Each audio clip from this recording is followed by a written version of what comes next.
Welcome back to the channel. Today I've got 4 super important things that every single woman over the age of 40 needs to know about fat loss. I'm going to break them down, clarify it all, and hopefully simplify everything moving forward. So go grab your coffee, something to write with, and let's get started.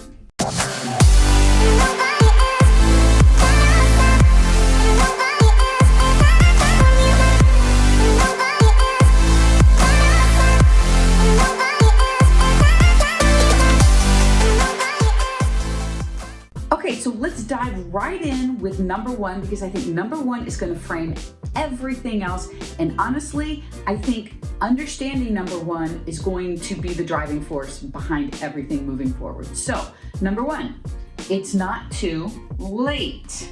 And I want to emphasize this right out of the gate, because I think so many of you feel like once you've turned 40 or even in your 30s somewhere or 50 or whatever, that it's just too late. Your metabolism's broken, everything's wrong, you can't lean out, you can't build muscle anymore. And I'm here to tell you that's not how it is. That's what we think up here, but that's not how it is. And I think we have to start internalizing that, because we're going to use this as an excuse moving forward, an excuse for attaining whatever goals that you have. So I'm here to tell you, first and foremost, this is the one thing we have to believe, that it's not too late. Whatever your goal is, it's not too late to attain that. That is first and foremost. So let's move on to number 2. It's not your metabolism. And we could also actually put in here, it's not menopause. I mean, we could put a bunch of things in there, but I chose to use the word metabolism because I think that's where we get hung up with a lot, with that particular word. And I speak from experience on this one. I went through years and years thinking, oh, I'm in my 50s now, my metabolism has slowed so much, I can't lose weight anymore. This is how it is. This is how good it's gonna get. And that's not true at all. So let's talk about kind of what is true with that.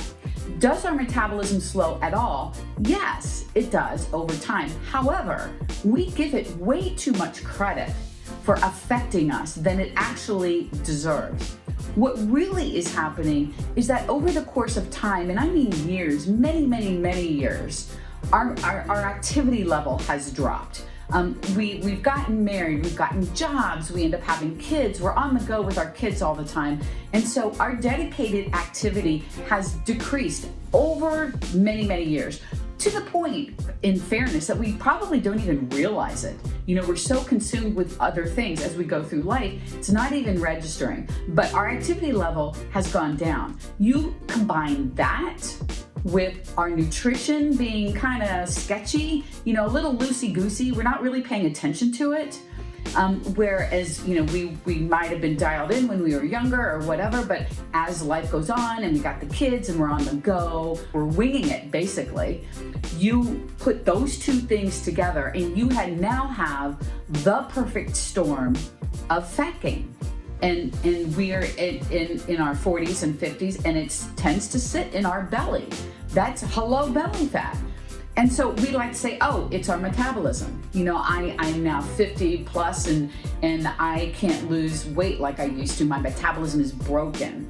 Look, you guys, our metabolism is not broken at all. We just have to get back to what we know works and not sit back and let metabolism take all the credit for what's happened to us.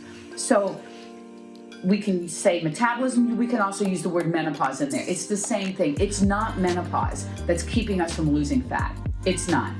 So how do we correct all of this? How do we gain control back? That's the question of the day. And I want to go over that one next in number 3. It's about 3 things. The first thing, you've heard me say this a million times, it's about a calorie deficit. That's a non-negotiable. If you're not in a calorie deficit, you will not lose weight. That's very simple, scientific fact. That's it. That's how it works. Now, how do you get into a calorie deficit? Well, there are a lot of formulas out there. People have their own calculators and you can try a million different things. And people often ask me, Susan, which one? I mean, how do I know which one is the right one? And that's really a great question, but you're probably not going to like the answer to it. You don't know which one is the right one for you. You won't know unless you try one, stick with it for a decent amount of time, and monitor your progress, collect data, and see what happens. That's how you do it. It's like a scientific experiment. That's what they do. They collect the data, they analyze it, and then decide if they need to tweak things in their experiment. This is kind of what it is for us in a calorie deficit. It's trial and error. And so the formula I like to use, and I give to people all the time, is take your goal weight, whatever you think you would like to weigh, and know that you don't ever have to weigh that if you don't want to, but we're just trying to get a number here for a calculation. So take your goal weight and multiply that by 12. That is a great place to start with your daily calorie intake. Now, a lot of times I get feedback like, oh man, that's a lot of calories. Here's the thing. If you're not losing weight now, you're probably eating more than that currently. And that's where our heads can kind of start spinning, because we as humans don't estimate things very well. We think we're eating so many calories, but we're actually eating a whole lot more.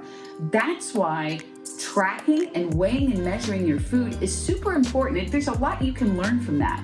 And I think that's the first thing, is getting a formula, sticking with it for at least 30 days. And honestly, I prefer a little bit more than 30 days, but at least 30 days, weigh and measure everything and see how consistent you can be with that. That's super, super important.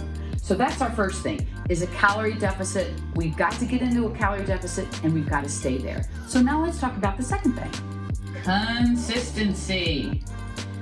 You've heard me preach consistency over and over and over again. And I really think that consistency is the key to everything, to be honest, because you could have the best nutrition plan set up for you. You could have the best training plan set up for you. If you're not consistent with them, it's not going to matter. It's not going to matter how good or how organized everything is if you're not consistent with it. So consistency is key. But here's the other part of that. We as human beings think that we're way more consistent with tracking and measuring and hitting goals and things like that than we actually are. So I encourage everyone to track your consistency along with your food and drink intake, calories and protein and all that. Because once you actually can see, you get a visual on how consistent you're being or not being, that could be the answer to if you're struggling to lose fat or if things aren't moving along. Looking at your consistency is super, super, super helpful. So how do you track your consistency? Here's the way I recommend it. It's super simple, super effective as well. If you grab yourself a monthly calendar, blank monthly calendar, and every day that you hit your calorie target, every day that you hit your protein target, and I include protein here because protein is super important in fat loss. It's going to help keep our muscle intact, help us build some muscle, keep us feeling full. It helps fat loss move along when you're in a calorie deficit. So we have to include protein as well. So every day you hit your calorie target and your protein target, you get to put a big green check in that day on the calendar. Ginormous green check. Every day that you do not hit one of those, or you don't hit either one of those, you put a big black circle. So instantly you're going to have this visual of how many green checks I have versus how many black circles I have. It's going to be very easy to see how consistent you're actually being. So here's the caveat with that. I get asked this question all the time. So what happens if I go over my calories by like 40? Is that, do I get a green check or a black circle? I look at it this way. You have to draw a line in the sand. You either hit it or you don't. Because when you're tracking consistency, you want to be really careful with gray areas, because those gray areas are what get us into trouble. They start this big and then gray areas get bigger and bigger and bigger. And that 40 calories, maybe it was 50 the next day, or even 60, 70, 80, and pretty soon where do you draw the line? So you have to find a number and you draw the line. And you either hit it or you don't. The point here is we're tracking consistency. How many times are you actually able to hit your calorie or your calorie range? How many times can you actually do that? That's what's important to know here. And I think it's eye-opening because I think so many people think they're being consistent until they actually do this. So I encourage you to track your consistency because really, consistency is king. So let's go on to the third thing, and that is patience. You've heard me talk about patience a lot as well. And I think this is where we get hung up. We want results fast. We feel like things aren't working. We become impatient. And then we do things and kind of sabotage ourselves by overly restricting calories to the point where we can't sustain it anymore. And then we go off the rails and then we're just in this cycle. We're spinning our wheels all the time. When if we would just be patient and let things happen and keep going, even when we see the scale spike a little bit, don't stop, don't panic, don't think it's not working, and then reduce your calories even more. Keep going with what you're doing. That's where we all fall off.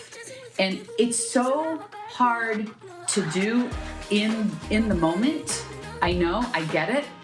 But when you do the first time, for instance, after a weight spike, instead of going back and reducing calories because you think you screwed up, instead of doing that, keep going with what you were doing and wait a day or two or three, and you're gonna see the weight level out. You're gonna have like a mini whoosh. The weight's gonna come back down because you didn't gain fat overnight. That's what we're thinking. We panic and then we start readjusting everything. The reason patience is so important is because there's no finish line to this. There's no finishing point where we stop and we say, we've arrived, we're done. This journey that we are all on it has moving parts to it. Sometimes it's a fat loss moving part, and then it's a maintenance moving part, and then maybe it's a surplus moving part. And we just go between parts for the rest of our life. So there's no finish line to this. And that's where the patience thing needs to come in. And that's a hard one to grasp. And it's something that we get tested on probably every single day. So the next time you feel like you've done something wrong, you screwed up, you need to change something, stop.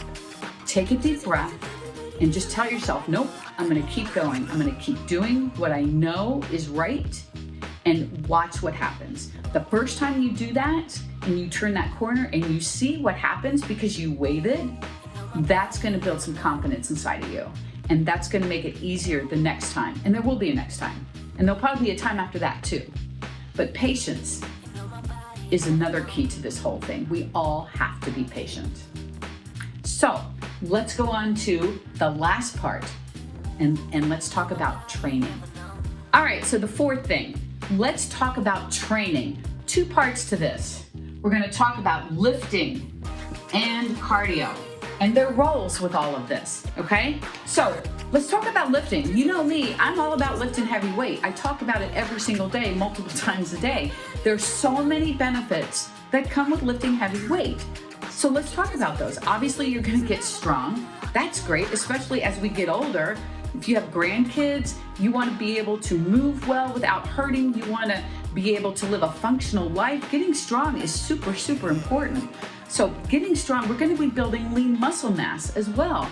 And that is going to turn us into a more efficient calorie burner overall. The more lean muscle mass we have, the better we are burning calories. We're gonna be able to burn more calories even when we're not doing anything. That's a huge plus. Plus, it's gonna lean us out a little bit. Putting on some muscle gets us toned. That word that I hear all the time that I think people don't understand what that means. Toned means muscle. You can't look toned without having some muscle. So lifting heavy weights is gonna help us build that muscle so you can look toned. That's how you do it.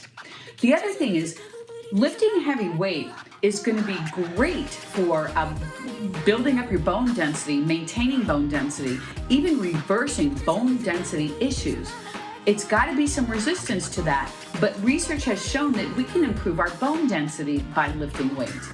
And you know, if we go back to muscle for a second, as we age, we're losing muscle mass starting at about age 30. That's just part of what's happening with Mother Nature. And that's one of the reasons why when we go back up to here and think our metabolism has slowed, that's partly what's in play because we're losing muscle mass.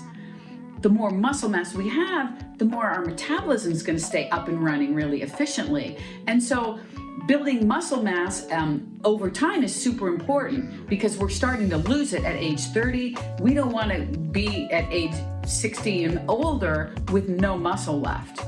So we want to continue to lift heavy weight in order to build muscle. So I think lifting is the priority. You can lose weight by just being in a calorie deficit and do nothing else. The scale will go down, but you're not going to look the way you probably want to look. That's coming from here and here. Calories in check and go lift some heavy weight.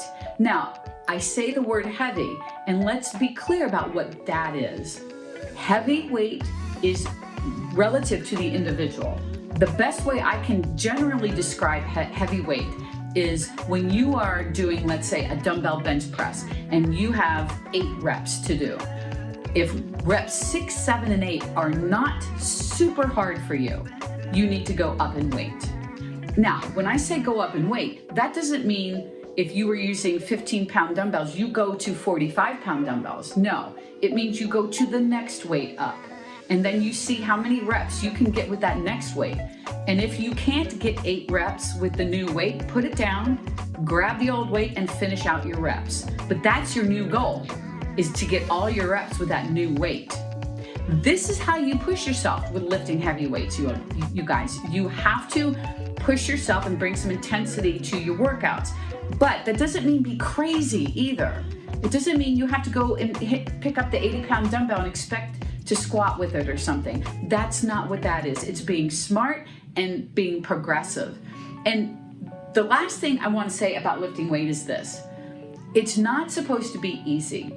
It's not supposed to be, just checking a box. It is something that you need to get uncomfortable with. It is going to be uncomfortable. It's something you need to push yourself with, and it's something that needs to challenge you. If it's not doing those things, you probably need to increase your weight. Now, I also have a lot of people that ask me, okay, I'm new to all this, where do I start? And I'll tell you this, I always say if you can, hire an in-person trainer and have them take you through strength training basics. I think from day one, it's great to have someone right there checking your form, make sure you're doing everything safely so you can build confidence to go do it on your own. That's super important. If that is not possible, there are many beginning workouts online. I have 3 on my YouTube channel, 3 beginning level workouts. I know many of my colleagues do as well. There's a lot of resources for you out there. But my first thing is for everyone is to hire an in-person coach, not forever, for a handful of sessions, learn some basics, get some confidence, and then hit it hard. So let's go on to cardio. Okay, let's talk about cardio. I think, honestly, cardio gets a bad rap in the fitness world. I think people view it as not effective or not good enough compared to lifting weights. And that's not true. Cardio and lifting weights are very different, but together, they make the perfect combination. And I think what needs to happen here is figure out what your goals are and then how you can incorporate both. I think with cardio, movement every day is important. Your cardio doesn't have to be high intensity intervals on the elliptical or on the treadmill. And I think that's what a lot of people think cardio is. High intensity, go, super, super, super hard. Cardio doesn't have to be that at all. I certainly don't do that kind of cardio. I mean, if you love to do it, great, do it. But it doesn't have to be like that. There's so many more benefits to cardio than just getting the heart rate up, which is, it's great to get your heart going and having our heart working. We need to work our heart too. But there's so many other benefits to it, mental health being probably the biggest. So then the issue becomes, let's combine these two for a complete workout program. And here's a sample of how you could conceivably do that. You could lift 3 to 4 days a week. A great strength training routine, push yourself out of your comfort zone, use some weight, and be really focused in your weightlifting sessions. Then you could really, on a couple other days, do some cardio, whatever that is for you. If you like to ride a bike, get on your bike. If you like to walk, walk. I love walking, listening to crime junkie podcasts now, the Crime Solvers things. I love those. It's just a great escape from the whole fitness world and just work and everything else. But find what you love to do on the other days. I think the important thing here is to move every day. And move every day doesn't mean work out every day. I think that's really important to talk about, because working out every day is not going to do you any good. That's a surefire way to get burned out and get injured too, for that matter. But moving every day, I walk every single day. So I do something every single day. And there are days, there's a couple times where I don't do anything, but most of the time now I walk. And that's how I would love to see you incorporate cardio with your strength training. Walk, jog, ride your bike, whatever it is that you like to do, incorporate that, and also give your body a chance to recover. Active recovery, walking's a great active recovery. Yoga's a great active recovery. Do something that makes you feel good. Okay, so these are our 4 things that every woman over the age of 40, I want you to know. It's not too late. It's not too late to do whatever it is you want to do. And it's not your metabolism or menopause or anything. That's not the reason why you're struggling to lose weight, you're struggling to lose fat. I promise you. It is about 3 things. It is about a calorie deficit, it is about consistency, and it is about being patient. And then the last thing, let's talk about training. It's about lifting weights and cardio. It's not about one or the other. It's about doing both. So I hope this clarifies things, gives you some direction. As always, please let me know if you have any questions. I would be happy to answer them at any time. Click subscribe, give us a like, and if I can ever do anything for you, never ever hesitate to reach out and ask. Thanks for being here. Have a great day.